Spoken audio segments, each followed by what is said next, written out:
The average Okay. high-level successful entrepreneurs, they do between 1 to 2 hours of actual productive work per day. My name is Ron Reich, and I'm essentially a business coach and marketing strategist for emerging mission-driven coaches. Typically, the people I work with are established coaches that are doing typically $100,000 to $500,000 per year in revenue.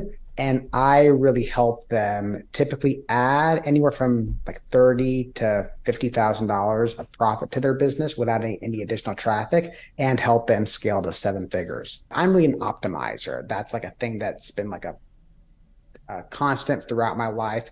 I've always been good at taking things that are already working and optimizing them.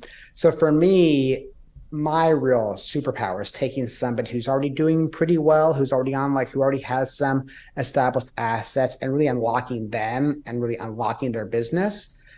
Typically, they need to have some legitimate assets in place. They need to be a little established for them to be someone that I can really, really help. Most of the time, from someone to go to $200,000 a year to $500,000 a year, or a half a million to $1 million a year, or even beyond that, it's often by eliminating things. It's figuring out what is there that they need to stop doing, Mhm. and what is it that they should double down on, and that's going to be that clearest path to getting them to where they want to go. So a lot of times there is a lot of that, like you said, deconstruction and elimination. And you could say rebuilding, in a sense that we're kind of rebuilding to a place of simplicity. There's been studies on this. I've taken surveys of this at the events I've done. And that if you look at how many productive hours the average, even high level entrepreneur has per day, what would you guess the average is? 7. Dude, you're so wrong. The average Okay. high level successful entrepreneurs, they do between 1 to 2 hours of actual productive work per day. By actual productive work, what we're talking about are things that actually measurably move their business forward, like things that actually drive revenue, essentially. They're just not as productive as they could be. They're really distracted in a lot of ways. Oftentimes, they're literally distracted by things that they should not be distracted with, like spending too much time on social media or checking email 50 times a day when they could be working on things that are more productive. Or to your point, they're just working on things that they shouldn't be working on. They're doing things that are busy, things that don't actually drive revenue. So a lot of what I'm doing is just helping people figure out, okay, what are those actual measurable focus things that you could be working on that really are going to drive your business forward. There's a lot of room for optimization when it comes to the work environment, like actual people that have offices and getting the most out of their employees. I know there are certain companies, I think might even do this in certain, or just let's say certain companies that they've actually moved to like a 4-day work week, and that's actually made people more efficient. It's been better for everybody because, like Parkinson's law, like if you only have 4 days to do all your work, you're going to get it done, versus if you have seven, you're going to get it done in seven. Mhm. So having said that, yeah, there's a lot of optimization based on what you're saying. But most of the people I work with, they're essentially whatever you want to call them. They're practitioners, they're entrepreneurs, they're business owners, where it really is up to them to maximize their own efficiency, right? So they can make as much money as they want to make. A lot of people think that it's like the team, like having a bigger team or having a magical team member is going to be the answer for them to get their business to the next level. And my contention is that, yeah, first you need to become really effective. You need to become as effective as possible, and get your business to a good place. Like let's say at least $500,000 a year before you're really gonna like really start expanding with a team. Guy who's really smart in the coaching space named Taylor Welsh, Mhm. he gave this rule of thumb, which is that for every one employee that you have, you need to be making at least $400,000 in revenue. And that was always a good rule of thumb to me. So it's like, and let's say that's $160,000 per year employee.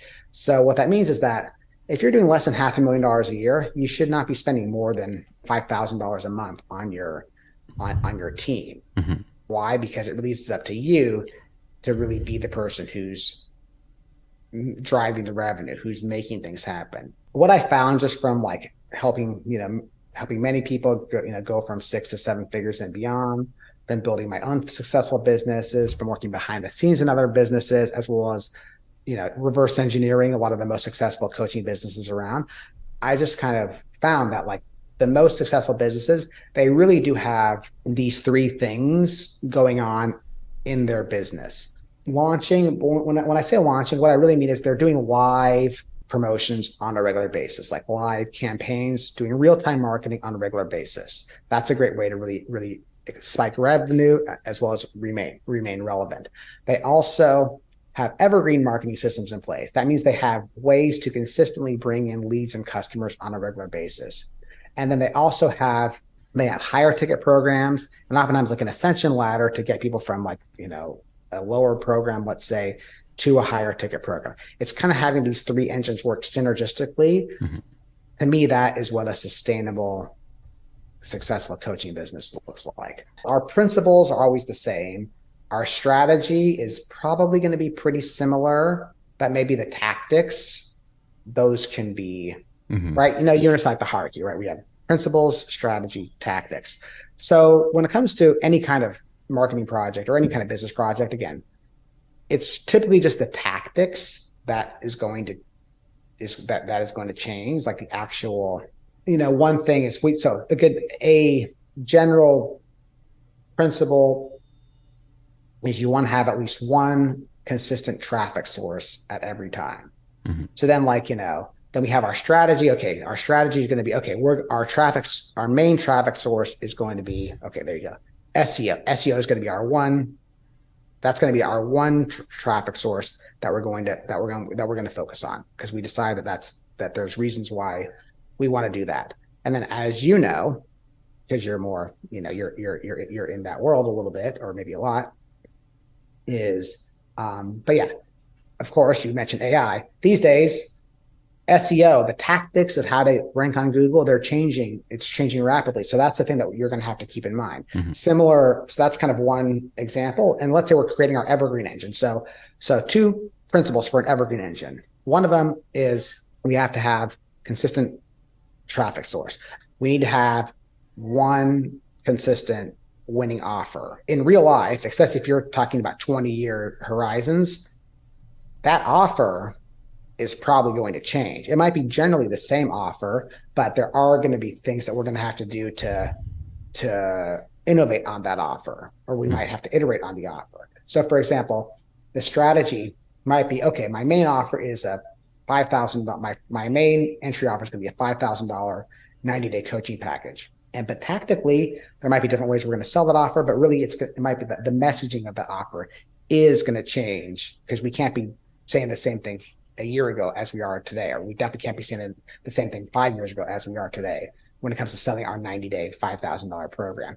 But the most successful and the sustainable coaches, they're really consistent, and they're really able to kind of keep the same thing, but just iterate on it, if that makes sense. It would be amazing if we could all be like McDonald's, right? Yeah. Like McDonald's is, if you look at McDonald's, through the past, I'm not sure how long McDonald's has been around, but for the past 100 years or 50, definitely more than 50 years, it's kind of the same thing. The strategy is the same. The principles are the same. They're selling different things. They're adding different things. Now you can get salads and coffee on McDonald's. Yeah. Those are kind of the tactical things.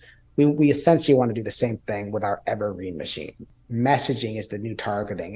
It still all comes down to, if you have the right message for the right person, they're going to find you. So it's really just about, again, kind of really dialing in your message even more, maybe even being more niche, being more specific, speaking them into the exact same language, and then of course having the right offer for them. Again, it all comes down to the right person, the right offer at the right time. That's marketing 101, and that's one thing it's more true today than it ever has been.